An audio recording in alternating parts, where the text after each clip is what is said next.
Hello tout le monde, j'espère que vous allez bien. Je vous retrouve aujourd'hui pour le sujet qui m'est probablement le plus demandé, comment savoir si on a des troubles de l'oralité alimentaire.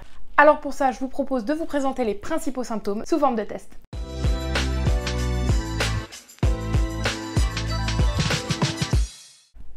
Alors, petit disclaimer, évidemment, on est d'accord que ce test-là, même si je suis orthophoniste spécialisée dans la prise en charge des troubles de l'oralité alimentaire, n'a pas valeur de diagnostic. Et quoi qu'il arrive, tout ce que vous lirez sur internet, quel que soit le sujet, n'aura jamais valeur de diagnostic. Ce que je vous propose là aujourd'hui, c'est de vous faire une petite idée des symptômes qui sont censés attirer votre attention pour que vous puissiez décider, le cas échéant, de consulter un ou une professionnelle de santé qui saura poser le diagnostic pour vous et vous proposer une prise en charge adaptée. Évidemment, on dit bonjour à Phoenix. C'est bon? Bien installé? Phoenix est bien installé, on peut continuer. Ou pas. Ça va maintenant là? T'es gentille, t'es mignonne et tout, mais bon. Allez, Phoenix est bien installé, donc cette fois... Aucun respect sur la chaîne, j'avais prévenu. Allez, cette fois Phoenix est bien installé, donc on est parti pour le premier symptôme des troubles de l'oralité alimentaire. Okay. Le premier symptôme est celui qu'on observe en général le plus rapidement, puisque vous savez qu'on peut diagnostiquer un trouble de l'oralité alimentaire dès la naissance, c'est le manque d'appétit. Évidemment, je rappelle qu'il y a des nuances, on peut présenter des troubles de l'oralité alimentaire plus ou moins importants. Donc, dans les réponses, il y aura des nuances aussi, c'est évident. Si votre enfant mange de tout le temps, est un grand gourmand, un grand glouton, c'est 0 point. En tout cas, ce symptôme-là ne le ou la concerne pas. Si votre enfant a des phases où il mange plus ou moins, si parfois à cause de la fatigue, il a vraiment pas faim, c'est pas un énorme mangeur, c'est pas forcément un symptôme. Ça arrive à tous les enfants et il faut là encore mettre de la nuance, vous pouvez compter 1 point. Et pour finir, si vous avez un enfant dont on a toujours dit il mange pas, il a pas faim, c'est un petit mangeur, ou le faire manger c'est un enfer, vous avez vraiment l'impression qu'il a jamais d'appétit, c'est une vraie catastrophe et que vous vous êtes déjà dit mais en fait si je ne lui rappelle pas de manger ou si je ne lui présente pas à manger, il ne demandera rien. Ça fait 2 points, on peut penser à un trouble de l'oralité alimentaire, en tout cas pour ce symptôme-là. Symptôme numéro 2, on va parler de sélectivité alimentaire. La sélectivité alimentaire, c'est le fait d'être extrêmement exigeant au niveau de l'alimentation, de choisir, de sélectionner. Alors ça peut être au niveau de la forme, de la couleur, de la texture, parfois même des températures. Donc là, c'est pareil. Si votre enfant mange de tout le temps, sans hésiter, voire même peut-être des trucs qui se mangent pas, hein. S'il mâchouille la queue du chat, bon, a priori, on part sur 0 point. Ce symptôme ne le concerne pas. Si vous avez un enfant qui a des préférences alimentaires, c'est-à-dire qu'il va préférer cette purée plutôt qu'une autre, qui va avoir tendance à préférer le chocolat plutôt que la fraise, c'est ok, ça arrive à tous les enfants. Ça fait qu'1 point, c'est pas forcément représentatif.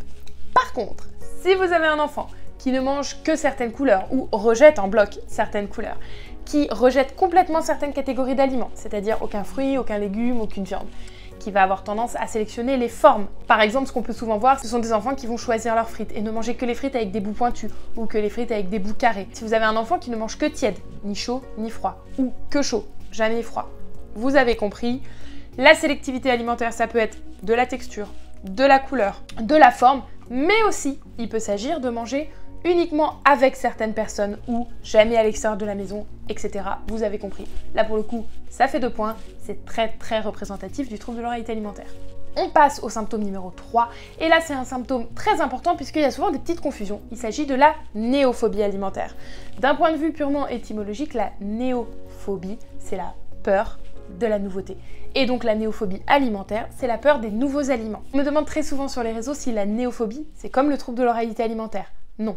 La néophobie, c'est la peur et donc le rejet des aliments inconnus et c'est l'un des symptômes du trouble de l'oralité alimentaire. On peut être simplement néophobe sans avoir de trouble. Par ailleurs, la néophobie alimentaire est une période classique du développement de l'enfant, c'est une période normale qui se résorbe seule par l'apprentissage et l'imitation, qui peut s'étendre de 2 à 10 ans, ça varie énormément selon les enfants. Donc la néophobie, si vous avez un enfant qui goûte de tout le temps, qui a même tendance à goûter des trucs que même vous n'auriez pas goûté, tout va bien, 0 point, il n'a pas de souci à ce niveau-là. Surveillez quand même du coup où il met les mains et où il laisse traîner sa langue, parce que ça peut devenir dangereux. Si votre enfant a un petit peu de mal à goûter des aliments nouveaux, n'est pas très à l'aise avec ça et a tendance à se rassurer avec les choses qu'il connaît, là encore on vient d'en parler, la néophobie alimentaire, c'est normal, c'est une phase classique du développement de l'enfant. Donc, pas de panique, si c'est ponctuel, que ça ne pose pas de problème au quotidien et surtout qu'après 2-3 essais ou en regardant les plus grands, il finit par se dire que oh tiens allez je vais tenter, c'est ok. Par contre, si vous avez un enfant qui a très peur de la nouveauté et qui peut paniquer, avoir des nausées, vomir devant un aliment qu'il ne connaît pas. Là, c'est un petit peu plus embêtant et vous noterez aussi qu'on entre dans une considération très importante qui est ça a un impact sur la qualité de vie, sur les repas, etc. Donc là, si c'est un vrai souci au quotidien, vous pouvez noter 2 points. A priori, votre enfant est concerné, en tout cas par ce symptôme-là. Symptôme numéro 4, les troubles de l'oralité alimentaire sont très souvent associés à des hypersensibilités. Ça peut être des hypersensibilités tactiles, olfactives, parfois même visuelles. Si vous avez un enfant qui touche à tout, qui plonge ses mains dans tout ce qu'il trouve de plus crado, qui s'en étale plein le visage, qui en a plein les mains et qui s'en rend à peine compte, ou en tout cas que ça ne dérange pas, 0 point, tout va bien, vous avez un enfant qui explore le monde et à qui ça ne pose pas problème. Je vous souhaite bon courage pour le nettoyage et j'espère que vous avez un bon détachant. Si vous avez un enfant qui n'a pas de problème avec la plupart des textures, qui est parfois dérangé par le fait d'avoir les mains sales ou de se salir les vêtements d'une manière tout à fait normale et compréhensible, c'est-à-dire que c'est jamais très agréable d'avoir les mains qui collent, etc., c'est ok, vous pouvez mettre 1 point. Vous avez un enfant qui est gêné par des choses tout à fait classiques.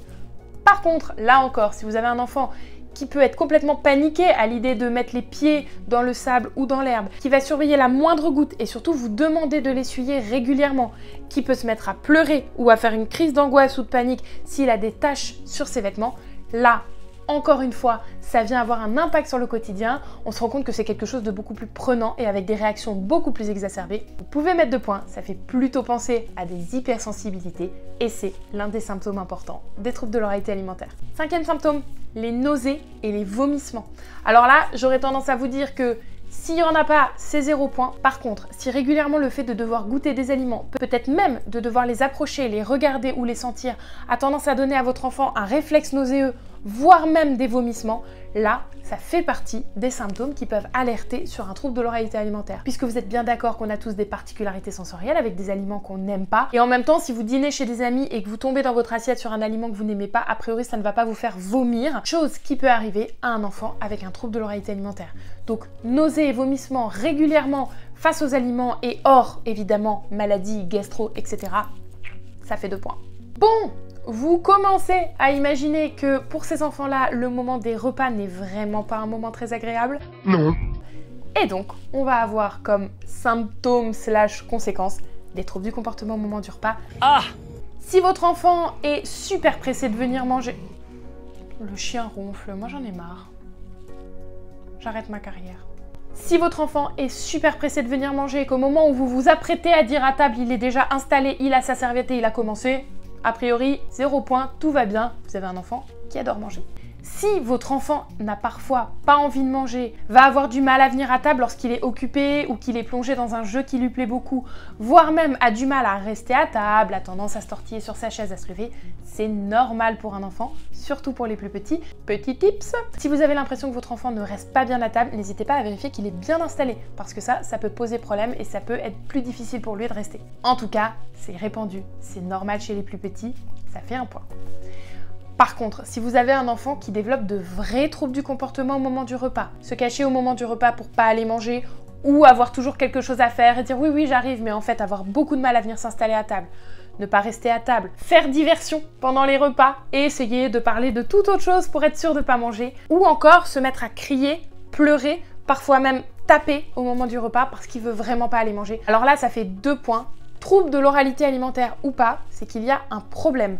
Un enfant ne va jamais, évidemment, se mettre à hurler au moment du repas pour vous embêter. Un enfant qui va bien, qui n'a pas peur des repas, vient manger et est très content de manger. Donc si c'est quelque chose que vous observez, n'hésitez pas à demander de l'aide sur ce point-là. Alors voilà pour les principaux symptômes des troubles de l'oralité alimentaire. Il y a plein d'autres petits symptômes qui vont venir s'ajouter, comme notamment l'adipsie, c'est-à-dire le manque de sensation de soif, et des enfants qui ne boivent pas, à qui il faut rappeler de boire tout le temps, qui n'auront pas soif et qui n'iront jamais boire d'eux-mêmes. On peut aussi penser au temps de repas. Les repas très lents peuvent être signe potentiellement d'une difficulté ou d'une faiblesse motrice, et ça aussi, ça fait partie des troubles de l'oralité alimentaire. Alors évidemment, je dis souvent lent sur les réseaux, on me dit bah non, moi c'est l'inverse, c'est hyper rapide parce qu'ils mangent pas. On est d'accord que s'il ne mange pas, qu'il ne reste pas à table et que de toute façon ça part en crise ou qu'il s'en va tout de suite, ça fait partie du problème aussi, et dans ce cas-là, la lenteur du repas ne s'applique pas. Du coup, je vous ai donné des points, 0 point, 1 point, 2 points, je sais pas pourquoi j'ai fait ça. Comme je suis la pire au monde, j'ai pas compté. Je sais pas où on en est. En tout cas, vous avez bien compris qu'à chaque fois que vous êtes sur du 0 point, un enfant qui aime beaucoup manger, qui n'a pas de problème au niveau de l'alimentation, voire même qui est très glouton, très gourmand, et tant mieux. Je lui souhaite une super découverte, une super aventure alimentaire. Si vous aviez un point, c'était juste pour vous montrer qu'en fait tout n'est pas blanc ou noir, que c'est pas soit on adore manger, soit on a des problèmes. Les enfants qui vont bien, qui n'ont aucun souci, peuvent aussi présenter temporairement des petits symptômes et c'est ok, ça ne veut pas dire qu'il s'agit d'un trouble de l'oralité alimentaire et vous l'avez compris, si vous cumulez un maximum de 2 points, alors dans ce cas-là, ça peut valoir le coup de se renseigner, voire de rencontrer un professionnel parce qu'il peut s'agir d'un trouble de l'oralité alimentaire.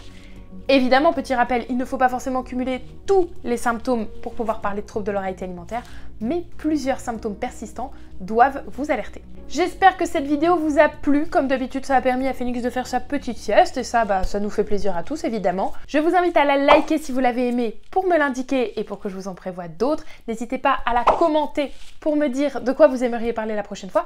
Et puis surtout, abonnez-vous. C'est hyper important qu'on soit de plus en plus nombreux pour que ces vidéos-là soient mises en avant. Et puis surtout, pour qu'un maximum de gens soient au courant, qu'on parle de plus en plus des troubles de l'oralité alimentaire, que ce soit mieux connu, mieux reconnu et mieux pris en charge, évidemment. À bientôt. Bisous.